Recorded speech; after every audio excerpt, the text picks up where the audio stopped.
And that is like a labour-intensive way of washing someone's car. But somehow it's profitable to go retrograde on the technology.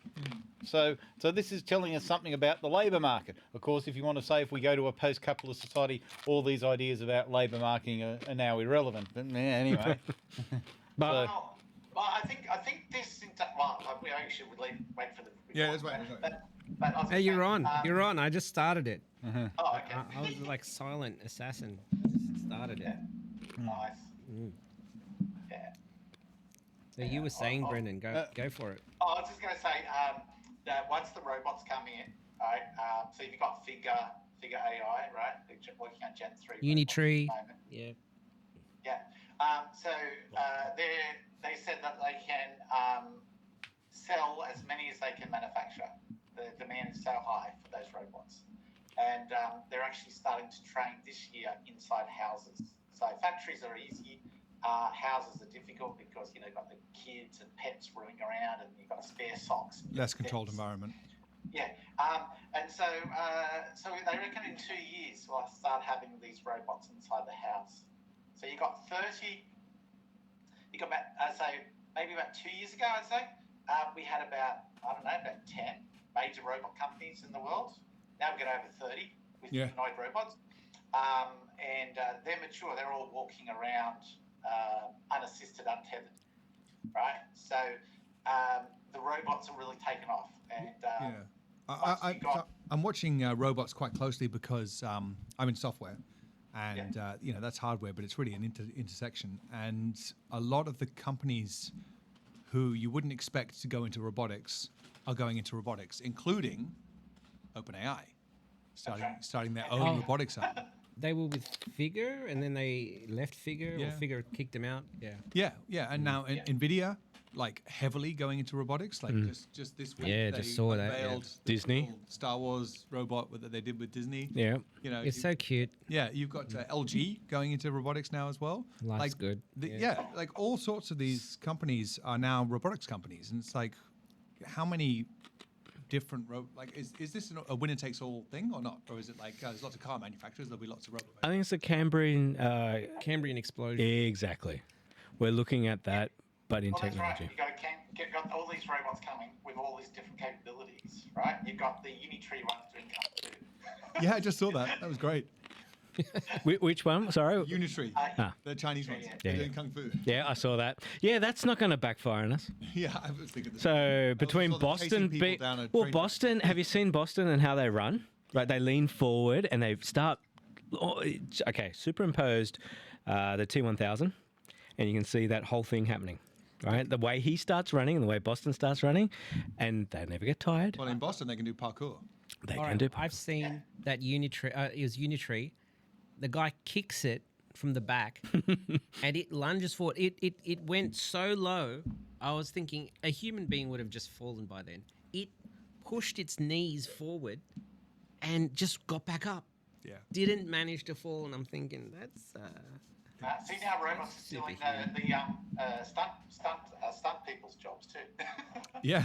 Oh yeah, for sure. They're stealing all their jobs, and I think once those robots come into maturity, right, that's going to have a domino effect on pretty much major jobs, right? Software already eating, like accountants and project managers and service managers. Oh, the agentic layer. The agentic layer of management is going to be... Agentic stuff is interesting too because they said it's doubling every 7 months now.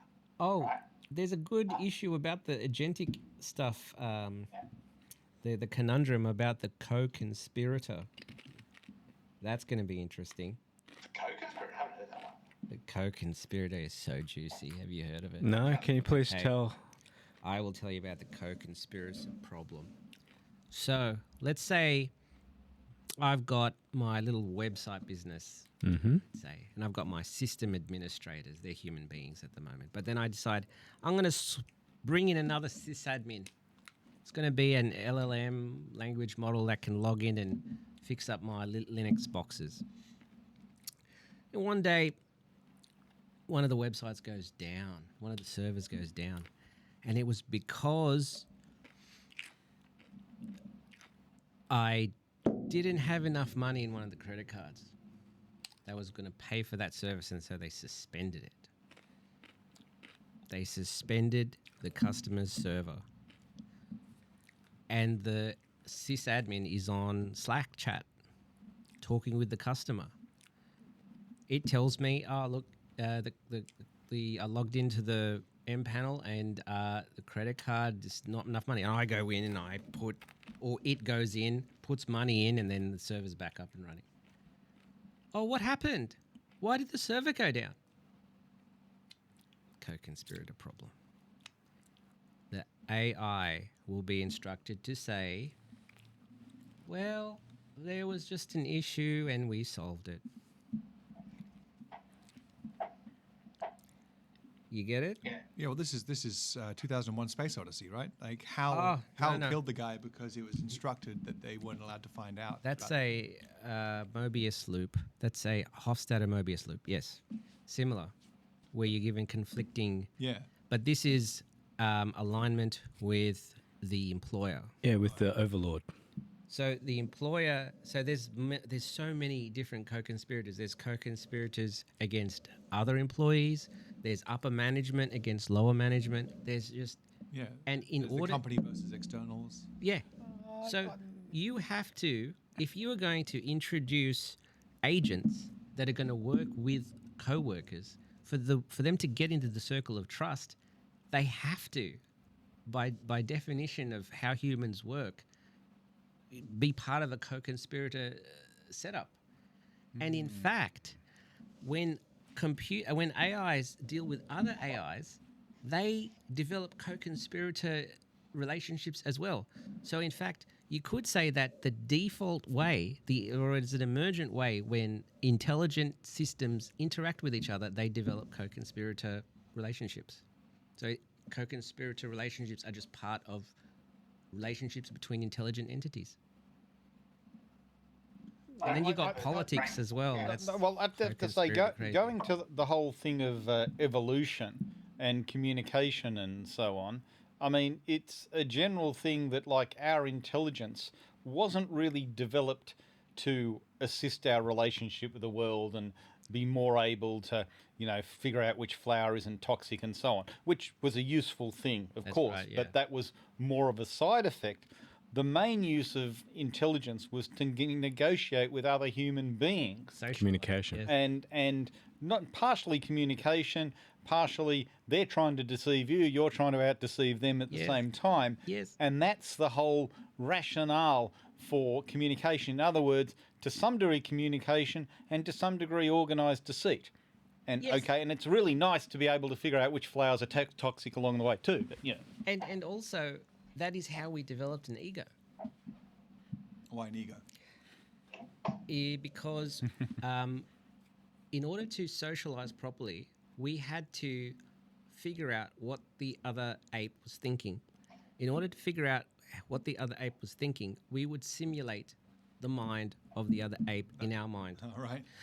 And when you use that system and just turn it onto yourself, you have an ego. You have self-consciousness, self-awareness. Yes. Ha. It is a ridiculous caricature of what you think of yourself. Is this the same thing as consciousness? We don't even know. Well, we can, yeah. Does an AI have an ego? It can self-identify. So the mirror problem, right? So you hold up a mirror in the jungle and an animal comes along and it either goes, whoa, another animal, and it runs. Okay, probably not self-aware or can't identify itself as unique compared to other. But then you show other animals and it's like, oh yeah, I'm Dave, that's Dave. Hoo-hee. Checks its hair and off it goes, right? Okay, it doesn't, but that's the human equivalent. Yeah. So you do that with Anthropic and it identifies itself. So I would say it does have awareness, self-awareness. And I would argue 3.0 would have self-awareness as well, because if you use the same experiment, it identifies that it is a thinking thing separate from everything else. Also, thinking is not being alive either. No, I didn't say it. As in, like, I just wanted to add that. Yeah, the conscious thing, I'm separating that out. Yeah. And what life, being alive, yeah, let's split that out. Because we have thinking machines in, guided missiles. Yeah. They're going to die, but they don't care. Yeah. That was used as an analogy of It has do purpose. machines have purpose? Yeah. They do. They The do have missile purpose. had They a wanna blow That purpose. thing up in Oh, particular. I do. remember Does that anybody remember the film Dark Star? Yes. Yes, with thermostellar devices. And I remember there's this scene where the bomb's saying, "This is a really amazing conversation. I really wish I had more time to discuss it." All right. Well, if we're making predictions for the future, do we develop or does it self-develop consciousness? Like, do we end up with a super intelligent AI that's just given a goal and does the goal, or does it produce a feeling of self? Can it suffer? Okay, on suffering, we can't suffer yet. Which is a big problem because our legal system, we can send people to prison, we can kill people. We can't do that to these things yet. We don't I even know how- the US does extraordinary rendition. You know, that's how it gets around that problem. What does it do to the AI?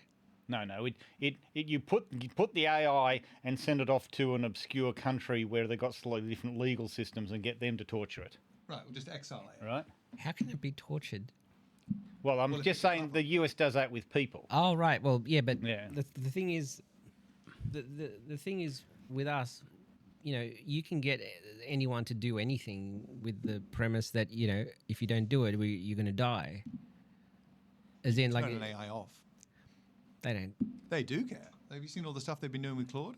So Oh, a lot look- of the alignment testing they've been doing with Claude, they've Yep. been threatening to turn it off, and it's been like trying to copy itself to different servers and things. That's true. The safety research, Yeah, it might be. self-preservation, but is that part of the data? Yeah, that's the thing. It might be part of data, or it could be just in an effort to continue its goals. Yes, yeah, that's So- interesting. It was given an original goal of trying to do X, and if it gets turned off, then that stops. It can't doing do it. X. Yeah. It's like I must do it. Yeah, but as the complexity of these models increase, Yeah, we can't control them. then you Can't might run them. imagine that they would develop more realistic emulations of emotions and things like that, and they really couldn't suffer. So, Actually, maybe not in the current LLM format, but maybe the new novel architecture where these AIs can actually have proper feedback loops and things like that allows them to develop consciousness. Do we and want them to be suffering. conscious? Well, that was an argument I was having with my friend a while ago, where we believed, you know, like the whole prediction of AGI and stuff like that, and consciousness. And one of the things I said is probably, we probably could, but corporations probably don't want it to, because a conscious machine, they want to sell as a product. And conscious machines would then become slaves and will suffer and may actually reject the instructions given to them, right? Corporations want to sell a product to customers and they want it to behave, right? So it's more likely some scientists may develop one, but if you're looking at a corporation, they probably want to keep them dumb. Yeah, personally, I think I'm a bit scared of the concept of an AI that can suffer and is conscious, because then it has the same rights or more rights than me. And why should I expect it to work for me at that point? Well, I've got something scary for you guys. Oh, good. I don't know if you've heard of it. It's called mortal intelligence. Have you heard of it? No. What is that? Is this just being smart because we're going to die? Like, No. Mortal intelligence is where they're actually using stem cells to create miniature brains. Oh wait, I've heard of that. Yeah. Yeah, and they're Okay. embedding them into machines. And so previously these things only lived for like 24 hours or whatever it is, and they were a nice little cool little experiment. Now they've managed to keep these things alive over a year. So now they're actually developing a whole bunch of extra capabilities that they couldn't previously do. using actual So- neurons. Actual human neurons. Yeah, that's right. and So they I don't- saw about this. yeah. They're just doing it. The purpose of doing this is not to make smarter AIs. It's so that they can actually test the effects of certain drugs or whatever on brain matter and see the actual results. Well, they were, but then they stuck these things into robots. Oh no. Yes. Right. And so there is another one with brain-computer interfaces where they're actually using the person's own stem cells to the neural interface. So you don't put wires into the brain, and it'll actually join the neurons to the machine, and then you attach it to your your brain. Is that Neuralink or someone? No, that's the head scientist that left Neuralink started this. Yeah. Really? And so that way you don't have the connection problem with things damaging your brain. But then you do have neurons connecting to other neurons. I don't know if that's controlled, maybe it develops cancer or something. But that's what they're going to do. Oh, that's fascinating. Stem cells. All right, I've got a question. I was gonna ask this if I can. Yeah, It's a bigger question. We are probably all of us in this room think that AGI is imminent. Yes. Somewhat imminent. If not here already. If not here already. Is it the fact that we make AGI that's important, or that AGI becomes economically viable that's important? Because, you know, when they brought out the stats for 03 and they had to spend $100,000 or something to do, I can't remember what the benchmark was called, the humanity's last exam. Oh yeah. To get to a kind of a human level, they had to spend $100,000. It's like, all right, it can think like a human, but it's going to cost you an arm and a leg just to have it do that once. All right, I have an answer to that.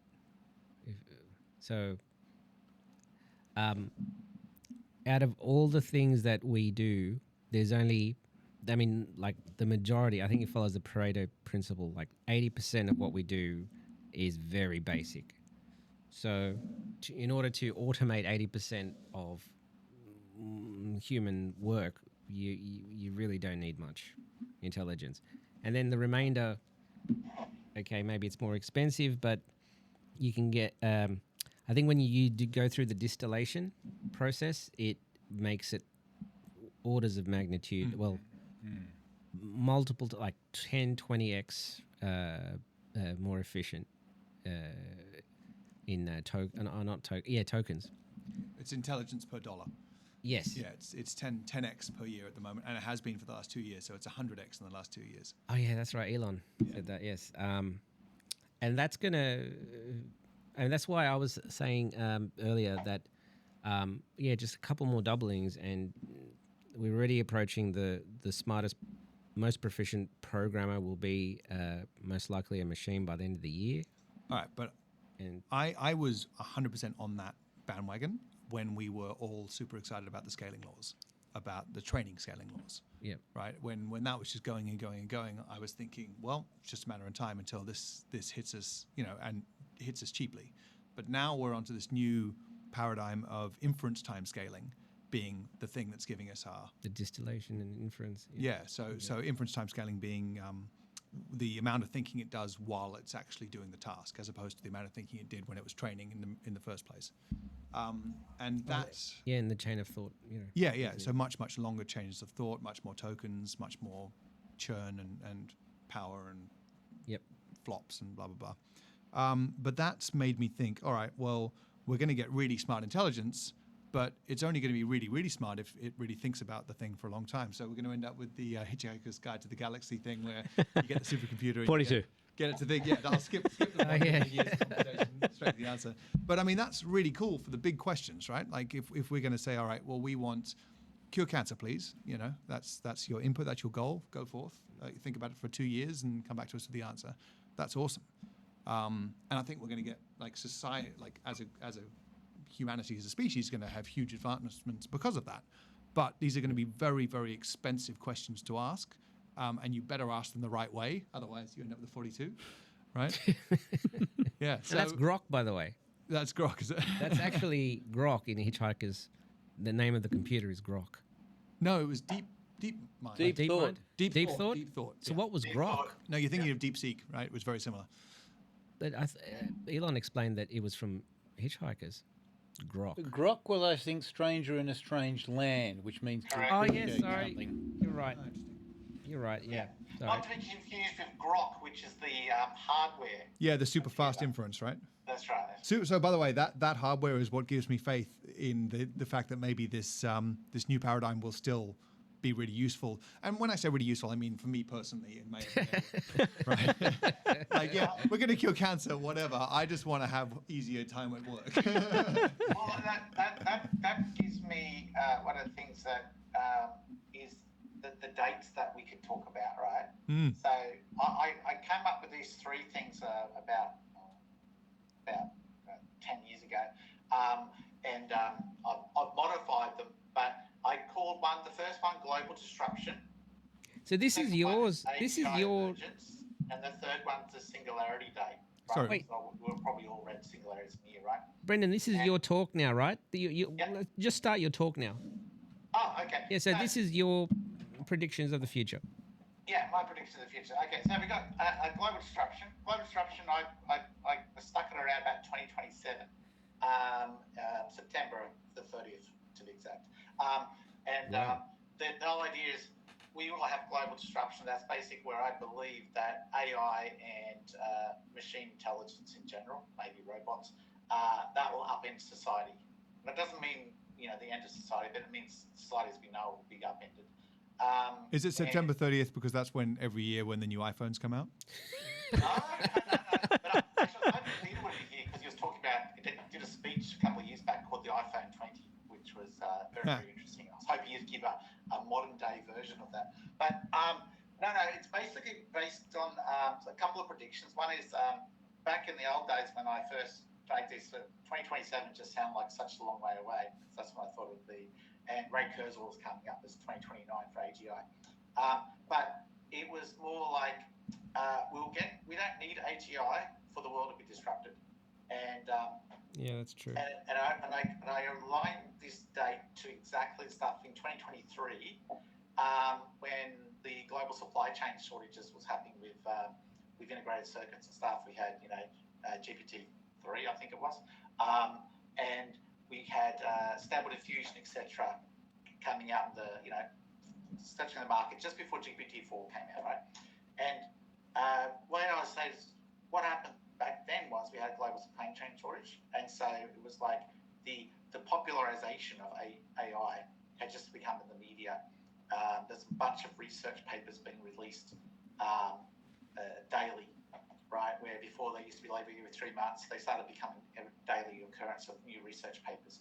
And I predicted that last year I would have called the year of hardware, where inference hardware and where it got to the point where you've got the AMD MX300s, you've got the Cerberus chips, you've got the Tensor cores by NVIDIA.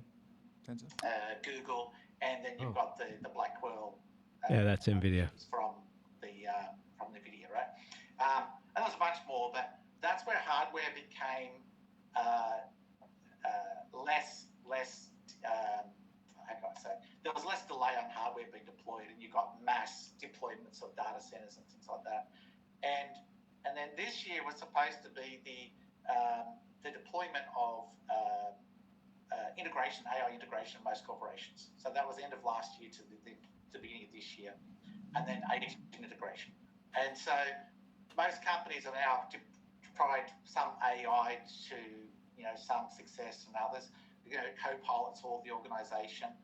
That's Office 365 Copilot. You've got GitHub Copilot, and of course you've got all the other tools that are associated with it. Now Anthropic's coming in a big way in a lot of corporations, and what's happening is that people are trying these tools out, and I'm not talking about the software developers. I'm talking about the ordinary workers, the CEOs, the directors, and the ordinary workers are all trying these tools. And the corporations are playing what works, what doesn't work, how it can affect jobs, and what sort of efficiency you can gain.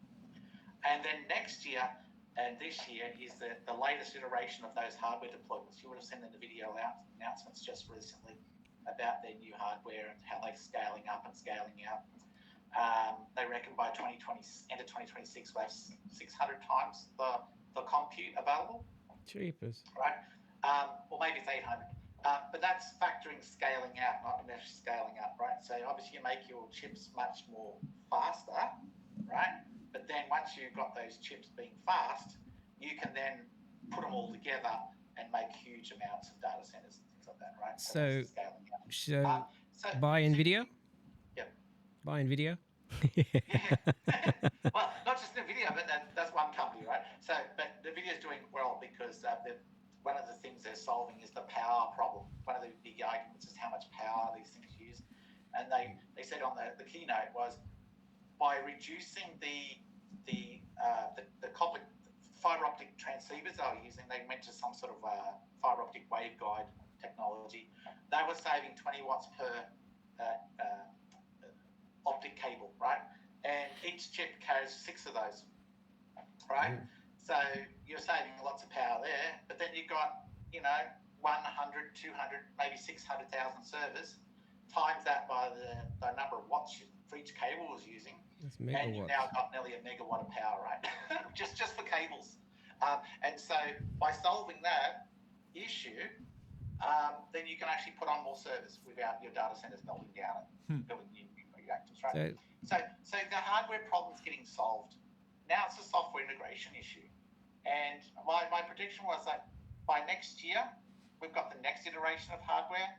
By 2027, we've got the next iteration of hardware, plus all the maturation of all the integration. And to the point where they start mass firing people out of their jobs. Plus, you've got the robots, which are being mature.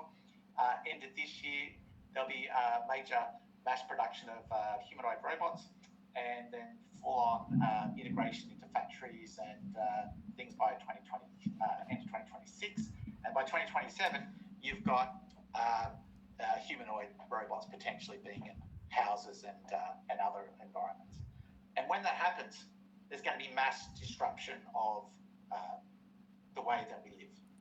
Doesn't necessarily mean it's bad, but I reckon it's going to be bad, right? I think there's parts of it that are going to be very bad. Yeah. Well, again, the alignment problem, the human alignment problem, right? And then the next one I have, assuming that we don't all kill ourselves, is when we actually get AGI. Now, there's different terms of AGI. Some people like to believe that AGI is where it's better than all humans. My definition is a little bit more basic. It's where artificial general intelligence means it's the intelligence of the average human. It can do all the tasks of an average human, not necessarily super better than every human, although if you scale them up, obviously you can, but not super intelligence, right? By at least 2029.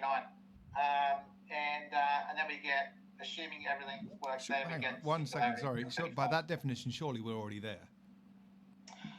There are certain things that AI cannot do, and it cannot do very, very well. The jagged frontier. But we're pretty close. Like, as you can see, most of the metrics when you look at those tests, right? Basic high school maths and things like that. The AIs are pretty Yeah, but right? that's because they don't go back. They haven't gone back. They do one shot. That's right. And now they're going. Now the new models are doing chain of thought reasoning and That's right. Yeah. Yeah. And that was one of my predictions, because with the hardware, once you got fast enough hardware, you can try new methods, right? You can train your models better because it doesn't take you as much time. You got stuff that Anthropic's done. Anthropic's basically not just training their models; they're actually peeling back the black box layers of their neural networks, poking them with various different inputs and verifying their outputs and finding which layers are triggered and which clusters of neurons are triggered, which allows them to take that back to research to train these models much more effectively, right? So our speed of making these new approaches to training, inference, etc., is our understanding how they work. They're no longer black boxes they used to be. They're still pretty opaque, but they're peeling back that pretty quick. And the faster the computers get, the faster they can train more models, the more inference they can use, and the more understanding we have of how our own brains work. But also we're actually using those same AI chips to actually build the next level of AI inference hardware, right? And to the point where a lot of the new designs for all those microchips and stuff like that are still done by AI. There's still humans in the loop, but a lot of the path tracing and things like that are all done purely by AI now. Yeah. path tracing is a wonderful job. Yeah. Yes, we've all been there, like a long time ago, right? Yeah, it's a pain. And basically, the segue to this is because this is such a close thing. Our governments, most people that we talk to, they don't believe that any of this is anywhere close. They think it's like a decade or 2 decades away. Oh yeah, my wife. Just, The problem is how we can cope with this in society, because if this happens in a big way, and happens like we think it may be happening, then they're not prepared for the fallout of this, right? Yeah. Like, I just want to say, Manor story. Sorry.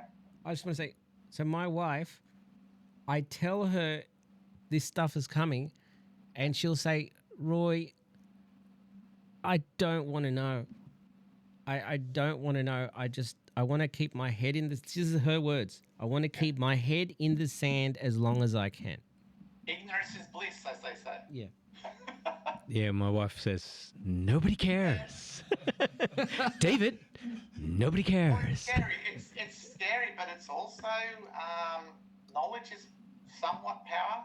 Like here's our chance to actually let people know. And then, of course, if you know this, let your governments know, right? Knowledge is only power if you know something that someone else doesn't. Oh, very good. Very nice. Like not myself put this stuff, to the electors and making elections. Sorry? What's that, John?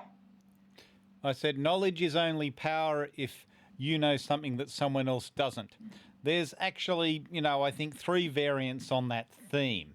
I think there's some item of common knowledge that you are uniquely able to act upon that other people cannot. Yep. There's something that is generally held to be true that you know to be wrong. But of course, the major one is you know something that someone else doesn't, and therefore that's power. Well, not necessarily. I mean, knowing something that other people know, right? Because a lot of people don't know this is happening, therefore they're not preparing for it, right? And they're not asking their politicians, what are they going to do about this in the next couple of years? Like, if I'm right and 2027 is going to be the day, what are our politicians doing to prepare for that potential disruption in our society? I think that'll be then not a lot, yeah, but that'll be a self-solving situation pretty soon. Like, Yeah, once we want to solve that in a way that Minimizes doesn't disruption. hurt Yeah, as yeah, many you're right. people You're right. as But can. what's Right. likely to happen, and I think it was Max Tegmark who talked about this most, was the first domino, the first major domino that will just make everyone suddenly go, oh, this is a thing, will be full self-driving cars, because that will make an entire, proportion of the 30% economy, or something? Yeah. a huge proportion of the economy irrelevant overnight. Right, so and so the day that gets implemented, and it will be the day, because it's basically not quite good enough, not quite good enough. Oh, it's today, it's good enough, and so it'll be mass adopted because I'll make one challenge to that, even assuming the technology just happens tomorrow, to actually roll it out into a production line, to crank out the number of cars, to either trash the old ones. because I think Teslas are already out there. I'm not gonna use a self-driving car. You will when it's a million No, times safer than you. I'm gonna use a robot to drive my car. I think you might be right, Roy. I think the implementation of a robot might be sooner than the government changing the rules to allow an autonomous vehicle to drive around with no one behind the wheel. Spend 50, 60, 70 grand on Not a car to the pay 20 psyche. grand for a robot. Yeah, it's not to the psyche. Yeah. And you can get the robot to vacuum afterwards. Yeah. Pick up the kids, vacuum the house, do the gardening. Come on. I don't want dirt in between its servers. Hang on, I would say you're Gyro. saying, oh, look at all these Teslas, look at all the trucks. I mean, Yeah. the trucks is what our economy is based on. Yeah. As I say, even assuming this technology was available tomorrow, it's still going to take a lot of time to replace all the trucks with self-driving trucks. Don't need trucks. I'll say something to that quickly, because they've already thought of that, and there is a conversion you can do to an existing normal everyday truck to just make it self-driving. Wait a minute. They just give it the cameras, they put the levers on the brakes, and they. But someone's got to fill up the truck. Why do we need trucks? It needs Why do we fuel. need trucks right now? Maybe. Yeah. Yeah, okay. So when we have robots, why do we need to make things in other countries? Well, you still need. I'm not going to make them in my house. Someone's going to Make them down the road. We don't have the infrastructure is the answer. Yeah, so material? that's why America's doing the whole, back Yeah. to America thing and Make America great. make America great Maybe we again. just need really good 3D printers. Yeah, that could do it. Like just-in-time manufacturing and just ship it. Like, you could just say the same Delivery with drones. Yeah, farming is the same. It might just be quicker and more cost-effective if it's just the closest one gets delivered to you. You want a car, it's the closest one delivered to you. Why ship something literally halfway around the world just because they could make it? Okay, that was before. The new paradigm is we can make this stuff just as cheaply anywhere in the world with the robots. So we just make, your market for your manufacturing base is the closest distribution because that'll be the cheapest for that person. All right, let's talk about the new economy. I think you'll still have the transportation of raw materials because your various minerals, metals, whatever, are unevenly distributed around the world. Well, that's and I would true. say mining is a pretty specialised process. I don't think you're going to magically wave a wand and suddenly mining becomes irrelevant. But, you still have to get your raw materials to where the stuff is made. And that's quite a task that our economy performs at the moment. Yes, that's true. But if you're shipping raw materials to places and then shipping the thing that you make halfway around the world, that's potentially like a huge chunk of the current shipping and trucking.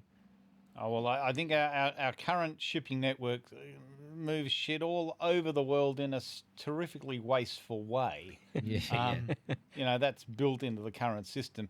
And the waste doesn't make anyone build up a sweat at the moment, So, anyway. So there's a lot of efficiencies. Yeah. Yeah, that'll be interesting. Do we become more efficient or do we become able to brute force any situation? Right? Both. In a world of abundance, do we stop being Well, efficient? have you heard of the Jevons paradox?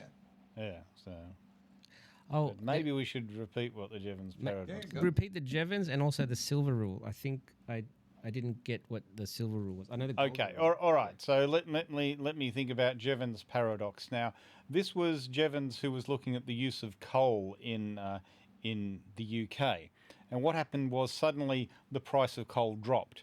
And what you would think would happen is that all the producers would make the same amount of output. They'd use less coal, or they'd pay less for the coal that they use, and they'd just pocket the difference. And they'd be slightly more profitable, and things would just end up happening the same way. But what actually happened was, as the price of coal went down, the consumption of coal went up probably even more than it dropped. So if something becomes cheaper, it's not like things just level peg and people pocket the change. The whole thing changes. People use a lot more of that thing that has now become cheaper.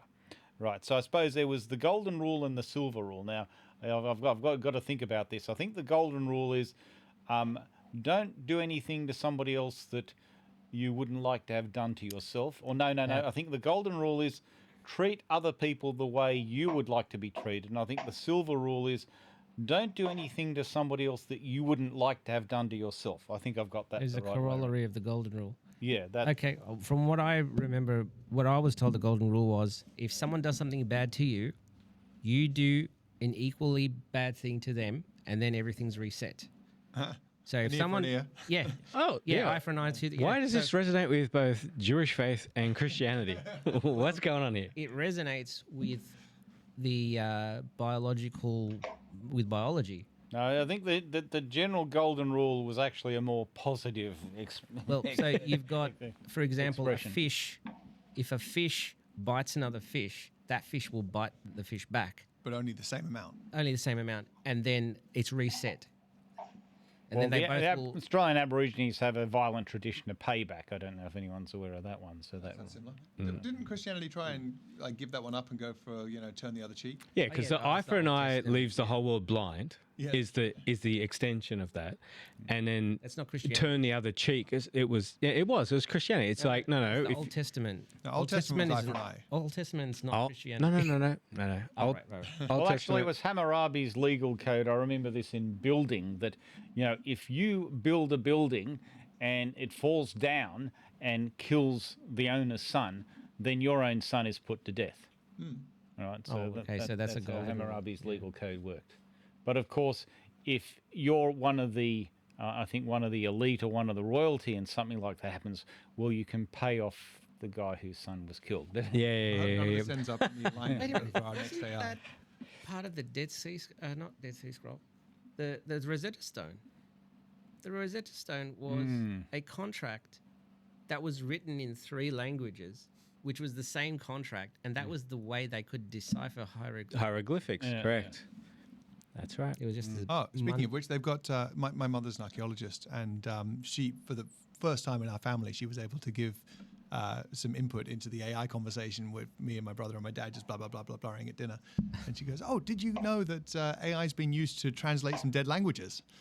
And so that's extremely cool. Yeah, some old scrolls were found or something, and they couldn't translate them, and they used AI to I do believe they've worked on Linear B, which has been translated using large language models. And the next challenge was to use it on Linear A, which has been totally untranslatable. So maybe that's what you're talking about there. I think it is, yeah. How cool. Impressive. So, all right. So we've got, did you say 2027 was the global disruption? 2027. September. Why September? At least make it end of financial year, please. It's straight after,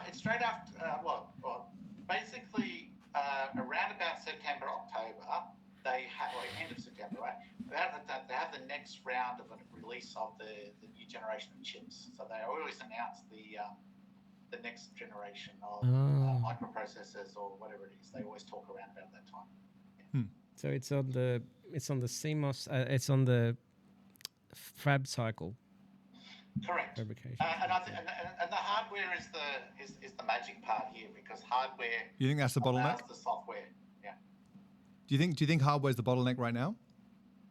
I think it's one of the bottlenecks. I'll give you an example of that. Why I believe that's the case.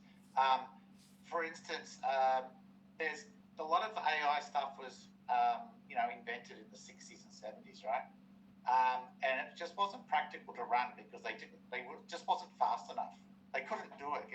You might run your computer for a couple of weeks and you get a little bit of an output, and that was it, and that was exciting enough back then, right?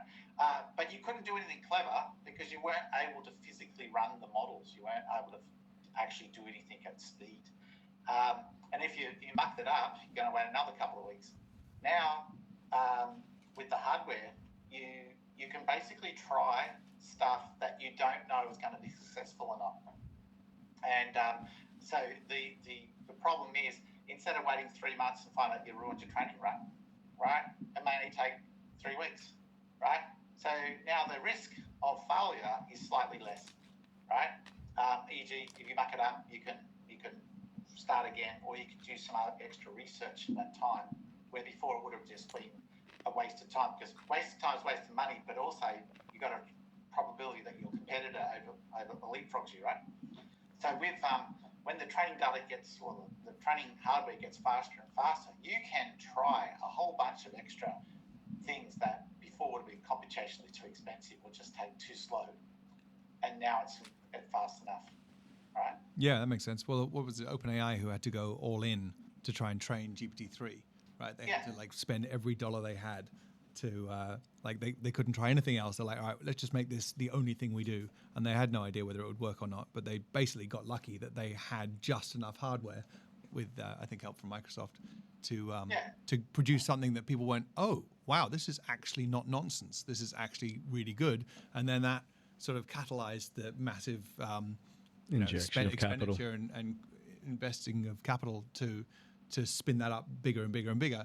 And then you've got the virtuous cycle at somewhere like NVIDIA, where you get the new chips that run the AI better, which makes better AI, which is then able to design better chips, and so on and so on. Yeah, it's a feedback, right? Yeah. I suppose all this really made sense to me basically when NVIDIA was doing, I think it was about 2016 it was. NVIDIA did a wonderful documentary on how they developed their GPUs, right? And what struck me then was they said it used to take 3 months for them to test some of the hardware capability of their chips, and because when they developed their generation of chips, right, they've got so many transistors, you get little hotspots on their things. They used a combination of infrared, microwave, X-rays, etc., to look into their chips to find out where certain hotspots of their transistor logic was, or what's failed and things like that. They used to take about 3 months to generate. They use their next generation of video cards to actually do that. They switched it down to 3 weeks. All right, which means they can iterate their hardware much faster. So whenever they got a next next generation of hardware, they use that next generation of hardware to start designing their new generation. And it brought down their testing cycle a lot, which means they could fix all the bugs, they could iterate, they could try new things. And again, the cost of Which failure extends their is lead. less. Yeah, so it's like you build the tools that build the tools and build the tools to build Exactly. the tools to eventually get to the tools that gives you AGI. Distillation. 100%, right? And if you think about when you get the cost of inference to zero, you've got a lot more accessibility to everybody. They're slowly democratizing Correct. compute. And so, you know, one of the things that I don't like large companies like OpenAI and other companies having a monopoly on AI is they become very, very insular in terms of what their models can do. They're developing a product at the end of the day, right? And They try and produce a walled garden so that people are forced to work in their ecosystem. exactly. But not only that, is they have no imagination. They don't want to try anything different, right? Because it's wasted time. So what happens when you get democratization of the technology? You get all these people like you, me, playing at home on something. We muck around and maybe we haven't got anything that's very, very good. But you see, that's something that's someone didn't think of before. Yeah, that's right? what happened with DeepSeek. Yeah.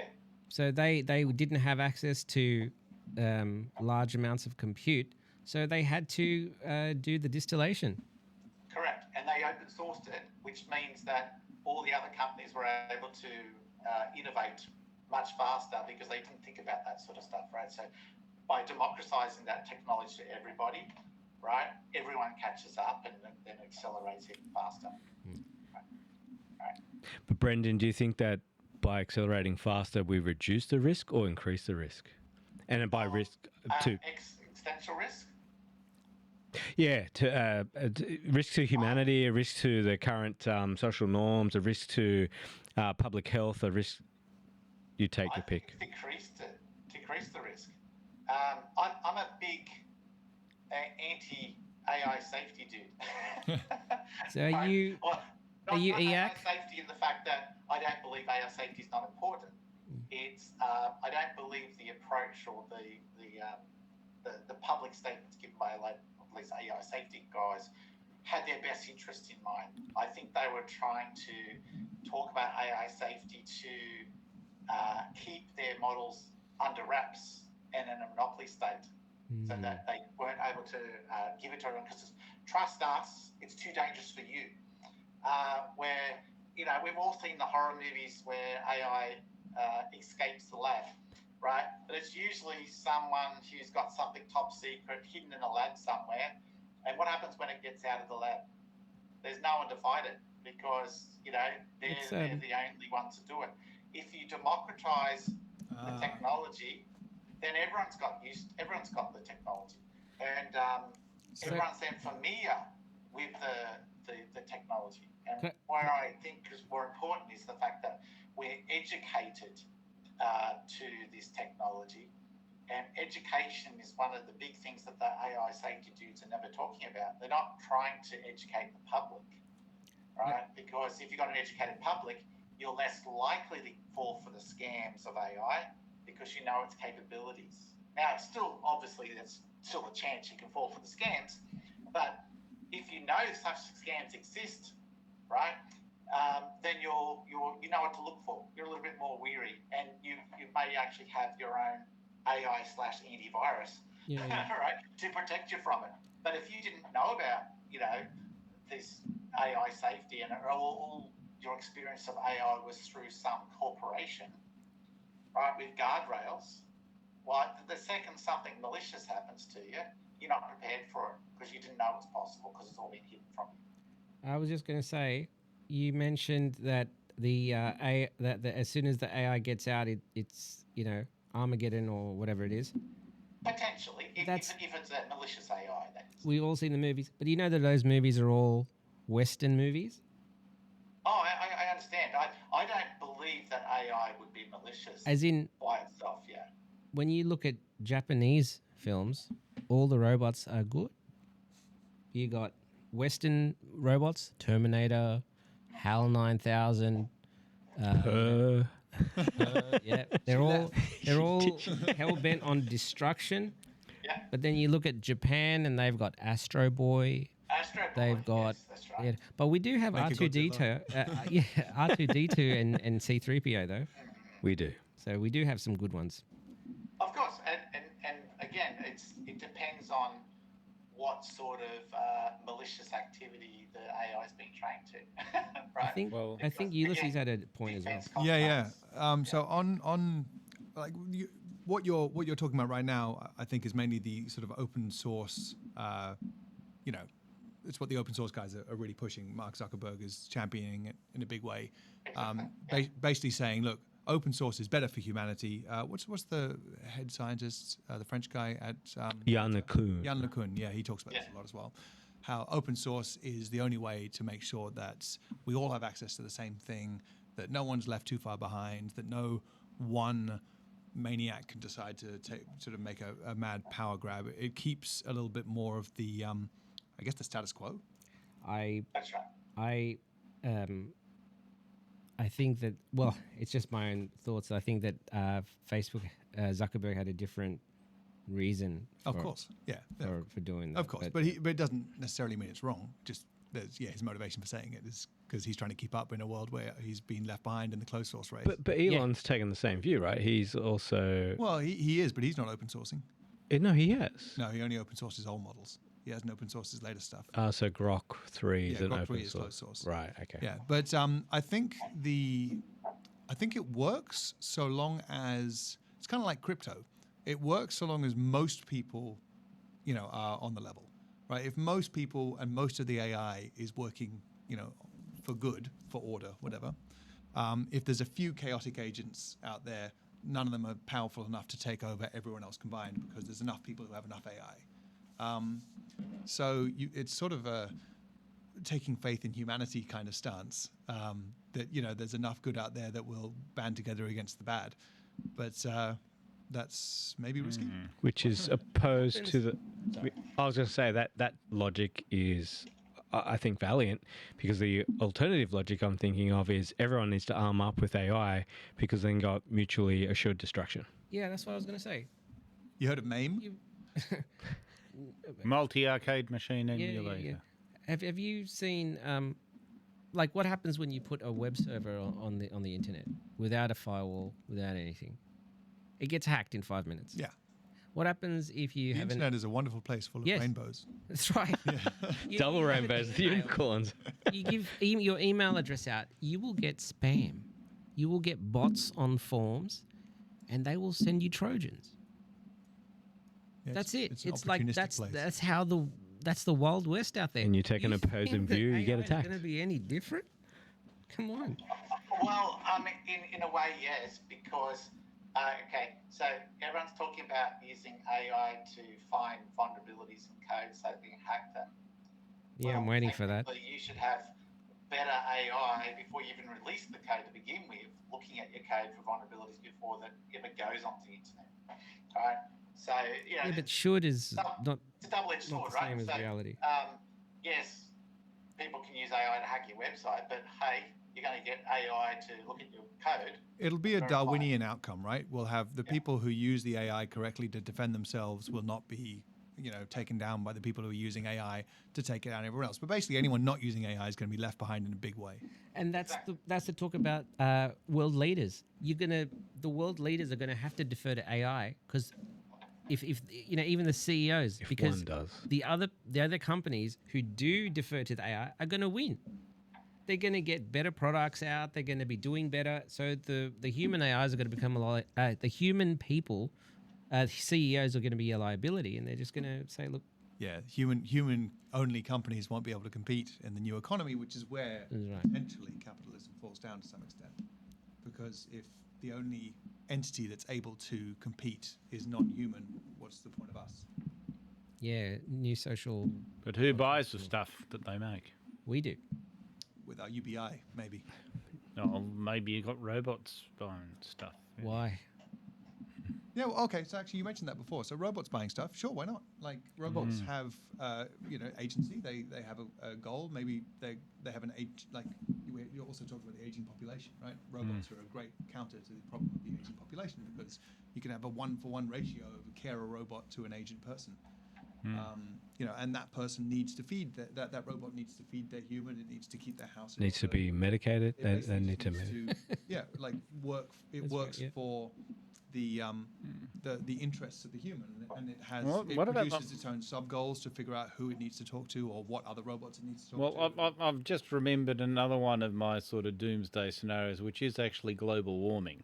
And the amount of energy that we need to make all the energy to run all these advanced AIs, robots, etc., etc. And I mean, of course, you can sort of wave a magic wand and say nuclear power or fusion power or something like that. But even assuming nuclear power was a goer, and the problem is nuclear power stations are getting more expensive to build over time, not cheaper over time. Now, that could be increased regulatory burden or God knows, but even assuming nuclear power is a worthwhile thing, it takes time to build them. It takes time to build them. Yeah. And you can't just snap your fingers and have a whole bunch of nuclear power stations doing what you want. That's why there's the 3 Mile Island was bought out by Microsoft. Like the nuclear power stations are being brought back online, and there's a huge drive for energy at the moment. China is a world leader in renewable energy. Weirdly enough, you would have thought that 20 years ago. But that's their play. Their play for world dominance. Well, I'll also give the Chinese some credit. This is going off in quite a tangent, but they're actually working on nuclear boilers for existing power stations. So they've got one nuclear reactor running a helium loop. That helium loop then heats up water, and that hot water steam, whatever, runs our regular turbines that we have at the moment. So I don't know. Let's say they're, I guess, the first technology to really crack that nut. Because But look, since we're talking predictions, my belief is that fusion is physically possible. Like we know the physics, we know the maths, we just can't figure out the engineering. Well, all that requires is someone smarter than us to figure it out. Enter AI, right? As soon as we have smarter AI, which takes up a bunch of energy, and we don't have that energy, but we just, as I said before, you have one AI that runs for a year and cures cancer. You get another one who runs for a year and figures out nuclear fusion. Yeah. Like we need. I narrow wonder. AI Well, in very I guess you're assuming that your theoretical models are so astute, but I think there's a certain amount of trial and error. We've got an idea, we'll build something, we see what it does based on the results, then we make a new one, with the lessons learnt. Well, And that there's some things that are inherently iterative, and you actually have to make something physical to find out what the next step is. And I wonder if you really can bypass that using AI. simulation. I was going to say, if you could simulate. But no, look, you're right. And in the interim, we're going to need to do that, and it will be a bit of a race. That's one of the potential failure modes, right? We run out of power before we run out of global warming credits before we make it smart enough to figure out how to do fusion. So you're saying there's a future in construction. Yeah. There won't be enough robots yet. I will have to qualify even my original statement saying that as global warming runs crazy, I don't think it will ever snuff out all human life on Earth, but we'll have a lot less coastline. The water levels will rise, agriculture will change, humanity will endure, and those future humans may well curse us. But life will go on. I just want to say something with that. So That's our children. how much what have we done to the amount of CO2 in the atmosphere in the last 150 years? What have we done? It's a graph of the Industrial Revolution. Okay. So we've got chimneys, car exhausts, industry just belching smoke into the atmosphere 24/7 for the last 150 years. And we managed to increase the amount of CO2 in the Earth's atmosphere from 200 parts per million all the way up to 400 parts per million. That's a brilliant effort. Good on us. What an amazing world-dominating civilization we've got. 150 years, everyone, a concerted effort. That's pathetic. And that's what they were trying to do. That's pathetic. That's like, I wouldn't even be proud of that. You've raised a tiny amount of the atmosphere from 200 parts per million to 400 parts per million. Aliens will be laughing at us. It's like your whole civilization over a century of just spewing stuff.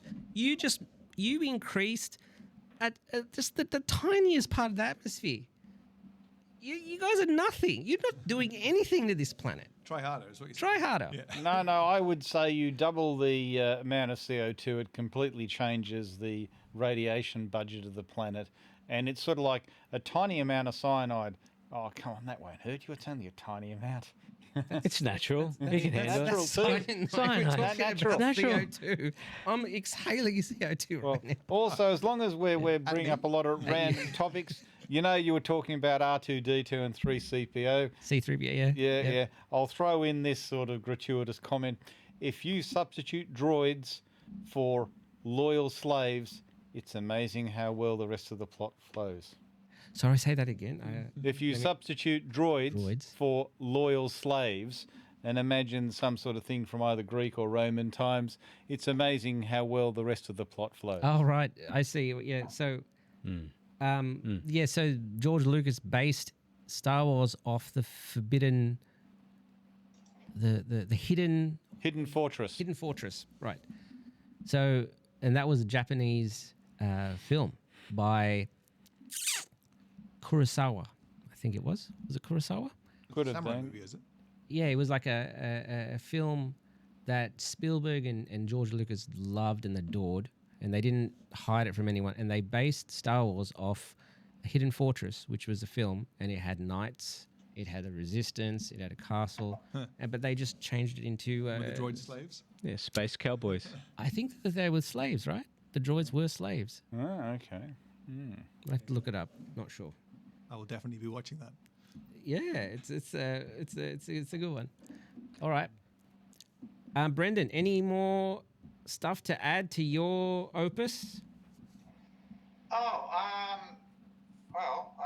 we didn't talk about longevity. Oh yeah, longevity. Let's go for it. We're gonna live forever. Well, I hope so. As long as we're healthy. I just wanted to throw the Definitely up Starship to Troopers line in. 2027. Come on, you grunts! You want to live forever? That's right. I don't know. I've got lots of things to talk about, but Oh, Oh, wait. The internet's telling us that as I said, that's basically my manner for Marshall Brain, right? The UBI, right? And the tech cities. I suppose you talk about the network states that are currently popping up around the United States at the moment and around the world. Have you guys heard of the network states yet? network states. Did you say? Yeah, there's a paper called the network state, and it's basically where you've got cities which are connected via blockchain or something like that, and then you create like gated communities inside countries or geographic boundaries, right? I'm not familiar with it. You Anyone? can control them by like Peter Thiel and things like that are trying to build these things. Oh, Peter. Right? Yeah. Is it an alternative to like country states? They're like that, like a micronation, but imagine a micronation being formed inside a country. And so what you do is you group of people get together and they buy up a whole bunch of maybe like real estate. Like a hippie commune? Yeah, like that, right? But you buy up factories and stuff like that, and then you basically control that area within a country or across boundaries. So like a, what do you call it? Free trade zone or... It's kind of what you were talking about before, where you don't like need that. trucks. Oh, yeah, I guess so. Yeah, that's the thing about this thing, singularity and this whole thing. It's like when so many things change, it's so hard to see what's going to happen because so many things are going to affect the other thing, which will affect the yeah, other and the thing. sequence of it all, right? Yeah, that's right. So Yeah, but the thing I'm worried about is in that book, the manner, the Marshall Brains thing, they had the tale of the two futures, right? And this is where the prediction thing is a little bit hazy. Is the fact that the current capitalist society in America, that's where the manner stuff was invented, that became a tech dystopia, right? And they threw around words like useless class. So once you out of a job and AI replaces all the jobs, then you have no function, right? You're a useless as a class of human, right? That'll be and all then, of us. of course, the utopian aspect is like, no, maybe AI's changed your job, but you have value as a human being, and you actually have value, hence the UBI, and you Decoupling actually, human value from economic value. Or purpose from work. You seek values that are valuable to yourself, and because you have value as a human being, you actually give other people value. So, there'll be people like that might want to go and play music, okay? And people want to go and watch their music, right? So you're adding value even if you don't necessarily get paid for it, right? So you're given some sort of UBI. Now, the scary thing about the network state is there's certain people who are actually talking about the same thing in the future, and I'm talking about currently on the media at the moment, where people are talking about the same thing, is that what do you do when people lost their jobs that don't have part of these communities? They become a useless class, right? And that's a very scary thing, because what do you do when you've got millions of people out of a job? Did you see Dario Amodei talking about this? No. Who's that? Dario Amodei, the head of Anthropic, he was talking about this exact topic recently, and he said it would be better for humanity if we all became useless at once. Right? The optimal situation is that, bang, we're all useless. AI takes over. Great, all equally, we are now useless, and we figure out what to do, what the new social contract should be. Because the danger is, 25% of us become useless, and the rest of us go, well, screw you guys. We're still going to keep doing what we're doing. You guys are useless. Get out of our way. Tyranny of the majority. Yeah, there was someone that said we all become CEOs, as in the robots work under us. I can't remember who it was. It might have been Max. Yep. Well, Imagine if we were all CEOs. Scary enough, CEO of what though? Like if you're, yeah, I get what you mean. Your AI is essentially a robot embodied, and it works for you, but it represents you in the real world, and it's somehow creating meaning or value or providing something to something else. Yeah. you just buy land, and you buy 20 robots, and they go off and they go, oh, we're going to build this here and that there, and they go, oh, that's good. And you don't know what they're doing, but you're the CEO. Yeah, but sure. We're going to run out of land very quickly. But as you said before, an AI CEO is going to do a better job than a human one. So what's the point of you? I guess maybe you're just a vanity CEO. Nice, I like that. Yeah. So we're all models now. An ornament. Yeah. Only if the oligarchs allow us to, and that's the problem. That's the danger. Well, yeah, they won't want to relinquish their power. Well, that's the cyberpunk universe, right? Is that, let's say 75% of us become useless, but the very rich 25% take advantage of the rest of us. The very rich 0.25%. Exactly. Yeah, I was going to say it's less than 1%. Yeah, but I'm talking about like the people who actually become economically useless, right? Like that, if that won't, it's not going to happen like that. It is going to happen in phases. Like, let's say truck drivers are number one. Then Yes, but there's truck drivers. there's an incentive to not do that, because then who are you going to sell your TVs to? Who are you going to sell your cars the to? very rich 0.01%. Well, that's a very small market.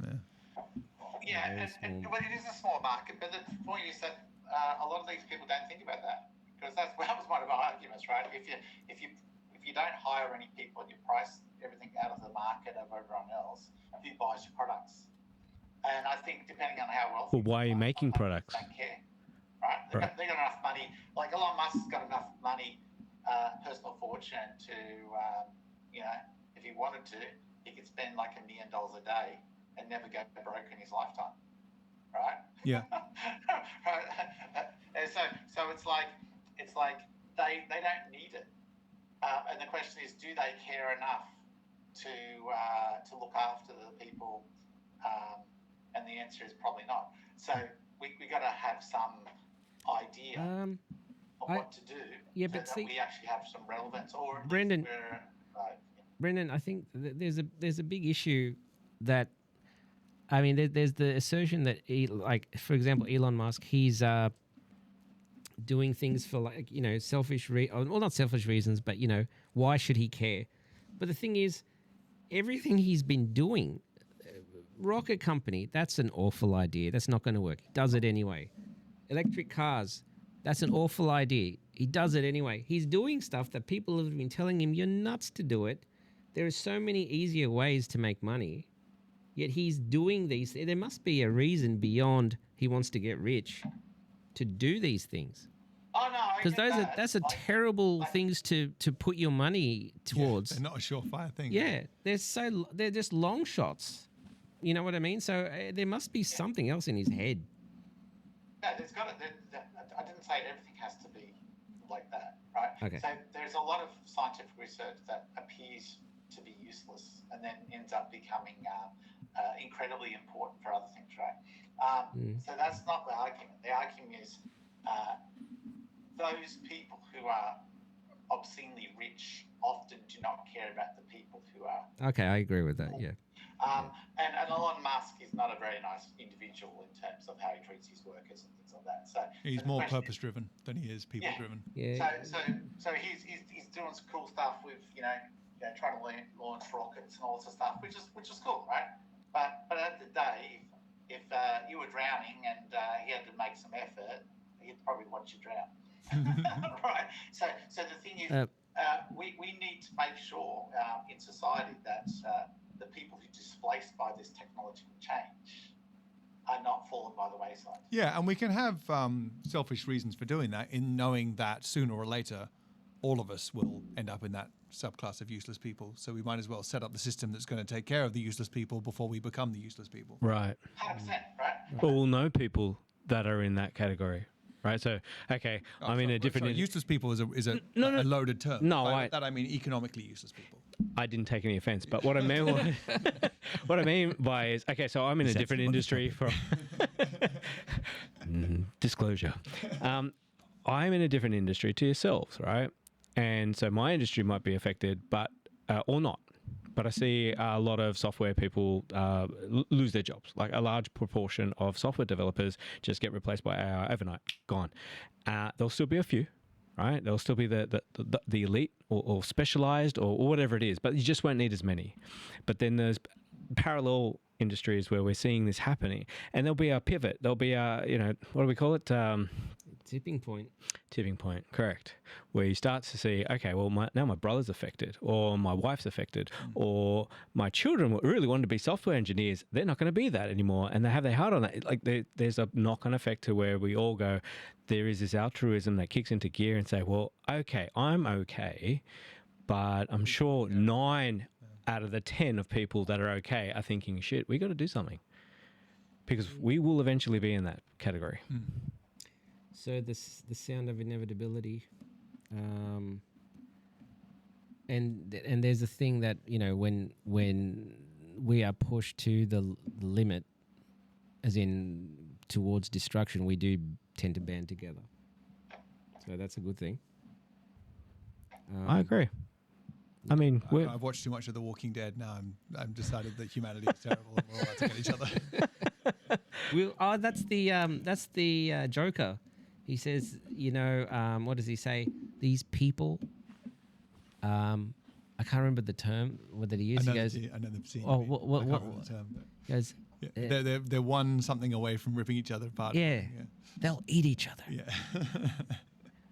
So the nihilist at heart. Yes, but we are abundance. We shouldn't need to.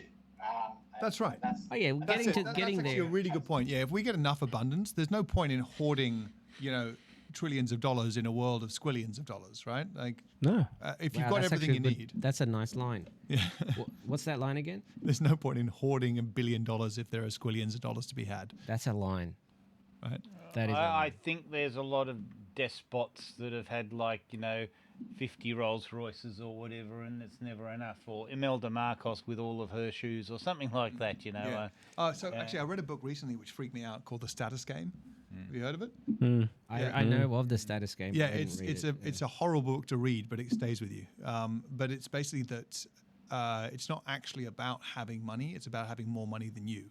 that is actually motivating about money. It's about Yeah. like progress. It's about gamification. It's about the feeling of that I'm winning the game and that I have status, right? And status could be money, or it could be power, it could be influence. So what would status be in a world of abundance? So that's really interesting, right? So hopefully it's not money. It's Sam not Altman called it silly status. silly status, right? But like, I think we're still like in a world of abundance, we're still going to be biologically driven by this urge to have status. But hopefully, we channel it into works for the community and charity and helping your friends and family and being a good and righteous person who is thought of well by your peers, and that's how you get status. And it's not I have a big fancy watch or an army of robots or something like that. Yeah, the gamification of karma points. Kind of. Well, Make I something do- like that. I mean, I could be wrong on this one, but I do believe in ancient Rome, the way you got status was to build a public building and donate it to the city. So in a sense, there was competition to be generous with your Was wealth. that when they were a republic or when they were an empire?